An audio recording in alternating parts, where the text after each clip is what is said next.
गुरु की महिमा अनंत है, मुँह से कही न जाए। तन मन धन सब सौंप के, चरणों रहा समाए। परम पूजनीय साहिब जी, अर्चनी वंदनी संत समाज, आप लोगों के समक्ष मैं भी अपना विचार रखने जा रही हूँ। गुरु के प्रति श्रद्धा एवं विश्वास गुरु पूर्णिमा है। इसे आषाढ़ पूर्णिमा के नाम से भी जाना जाता है। यह व्यासदेव जी से शुरू होता है, ऐसा मानते हैं।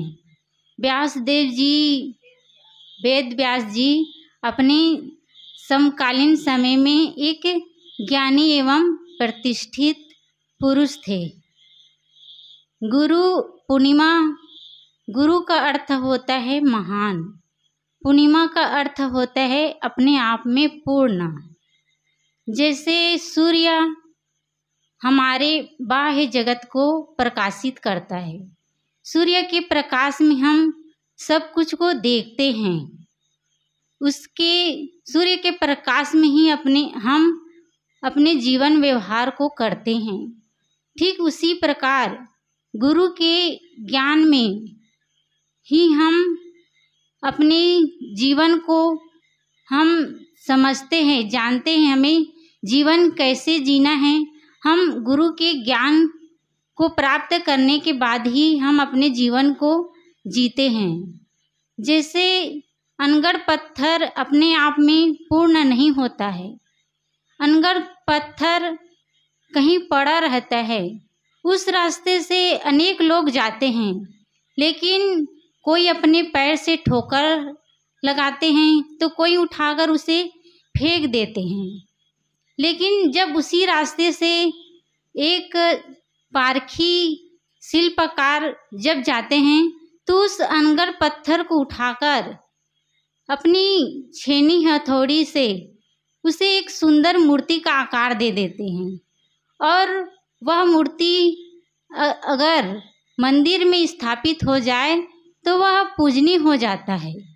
ठीक इसी प्रकार जो गुरु होते हैं वो ज्ञान वैराग्य से छेनी हथौड़ी के द्वारा हमें हमारे अंदर जो बुराइयां हैं उसको दूर कर हमें अच्छा जीवन जीने की सलाह, अच्छा जीवन जीने की रास्ता दिखाते हैं, अच्छा जीवन जीने की कला सिखाते हैं। गुरु सिकलीगर होता है। जैसे सिकलीगर लोहे में लगे हुए मोर्चा को झाड़ता है, उसे साफ करता है, वैसे गुरु हमारे अंदर जो मल विक्षेप और आवरण जो लगे हुए हैं उसको दूर करते हैं। मल कहते हैं विषयों की आसक्ति को, और विक्षेप कहते हैं अनेक जड़ संस्कारों की चंचलता को, और आवरण कहते हैं अपने आप स्वरूप की भूल को। जीव अनेक प्रकार के विषयों में भूला हुआ रहता है, अनेक प्रकार के विषयों के कारण ही वे पाप करते हैं। अनेक प्रकार के दृश्यों को जो नहीं देखना चाहिए उनको देखते हैं, पांचों विषयों की आसक्ति में भूला रहता है। जब उसे गुरु का ज्ञान मिलता है तो ये पांचों विषयों की आसक्ति से मुक्त हो जाते हैं। विक्षेप जो अनेक प्रकार के जो जड़ संस्कार है उसमें जीव, अनेक प्रकार के जीव उसमें भूले हुए हैं, अनेक प्रकार के देवी देवताओं को पूजते हैं, अनेक प्रकार के जड़ मान्यताओं में उलझे हुए हैं। जब गुरु का ज्ञान होता है तो ये सब जो जड़ संस्कार है वह मिट जाते हैं, और जब अपने आप का स्वरूप की जो भूल है उसमें जीव जब भूला रहता है तो उसे जब गुरु का ज्ञान प्राप्त होता है तो उसे मैं कौन हूँ, मेरा कर्तव्य क्या है, इसका उसे बोध होता है, और वह अपने आप में स्थित होने का काम करता है। तो गुरु एक कुंभ है। जैसे कुंभ होते हैं, कुम्हार होते हैं, वह घड़ा बनाते हैं। तो घड़ा को अंदर से हाथ से सहारा लेकर रखा रहता है, हाथ से एक तरफ सहारा से पकड़े रहता है और बाहर से उसको ठोकता है। क्यों ठोकता है? मजबूत बनाने के लिए। ठीक इसी प्रकार जो गुरु होते हैं वो हमारे अंदर की बुराइयों को दूर करते हैं, हमें हमारी गलतियों पर हमें डांटते हैं ताकि हम सुधरे, हम अपने जीवन को अच्छा बना सकें। तो गुरु कुंभ होते हैं। एक युवक था, वह काशी में कबीर साहब जी की महिमा सुनकर सदगुरु कबीर साहब जी को अपना गुरु बनाने के लिए चल पड़ा। तो वे आश्रम, सदगुरु कबीर साहब जी के आश्रम के पास पहुँचे तो रास्ते में एक बूढ़ा व्यक्ति बैठा था। तो वह कहता है उस बूढ़ा व्यक्ति से कि रास्ता में क्यों बैठे हो, रास्ते से हटो। ऐसा कहकर उस बूढ़ा व्यक्ति को एक चाटा लगाकर चल देता है। जब आश्रम पहुंचता है तो वहाँ बहुत से शिष्य थे। तो वह जो व्यक्ति था वह पहुंचता है तो कहता है सदगुरु कबीर साहब जी कहाँ हैं, मैं उसको अपना गुरु बनाने आया हूँ।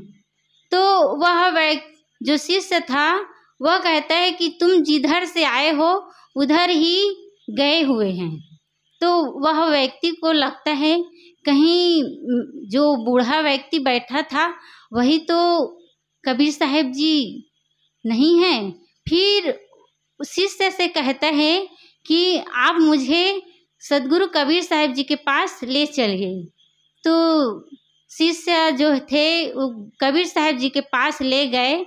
तो वह जो व्यक्ति था बहुत शर्मिंदित हुआ और सदगुरु कबीर साहब जी के चरणों में गिर पड़े और माफ़ी मांगते हुए कहने लगे कि मैंने अनजाने में आपको भला बुरा कहा और यहाँ तक एक चाटा भी लगा दिया।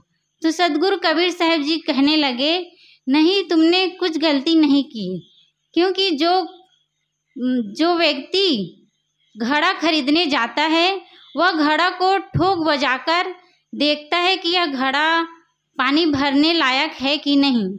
इसी प्रकार तुम भी गुरु बनाने आए हो तो ठोक बजाकर देख रहे हो। जो गुरु होते हैं वह सहनशील होते हैं, वे श्रद्धा के मूर्ति होते हैं। तो गुरु के अनेक पहलू होते हैं। गुरु की हम महिमा जितना गाए उतना ही कम है। हम गुरु को जिस रूप में देखते हैं उस रूप में हमें दिखाई देते हैं। इसलिए भजन में भी कहते हैं तुम ही हो माता पिता, तुम ही हो बंधु सखा, तुम ही हो माता पिता, तुम ही हो बंधु सखा, तुम ही हो साथी, तुम ही सहारे, कोई न अपना सिवा तुम्हारे, तुम ही हो नैया, तुम ही खेवैया, तुम ही हो बंधु सखा, तुम ही हो माता पिता, तुम ही हो बंधु सखा, तुम ही हो। जो खिल सके ना वो फूल हमें है, तुम्हारे चरणों की धूल हमें है, दया की दृष्टि सदा ही रखना, तुम ही हो बंधु सखा, तुम ही हो माता पिता, तुम ही हो। तो इस प्रकार गुरु को हम जिस रूप में देखते हैं उस रूप में हमें दिखाई देते हैं। आज हमें कितना सुंदर मनुष्य जीवन मिला है और सच्चे सद्गुरु मिले हुए हैं और हम साधना पथ में भी लगे हुए हैं। तो हम सबको चाहिए कि हम अपने जो कल्याण का काम है उसको करें। ऐसे भी लोग हैं संसार में जो आज भी इस संसार में भटक रहे हैं। क्यों भटक रहे हैं? क्योंकि उसे स्वरूप का ज्ञान नहीं हुआ है, गुरु का ज्ञान नहीं मिला हुआ है। इसलिए बाहर अनेक प्रकार के देवी देवताओं में, जड़ मान्यताओं में, भूत प्रेत, जादू टोना, क्या क्या बहुत कुछ, ये सब बाहर भटक रहे हैं।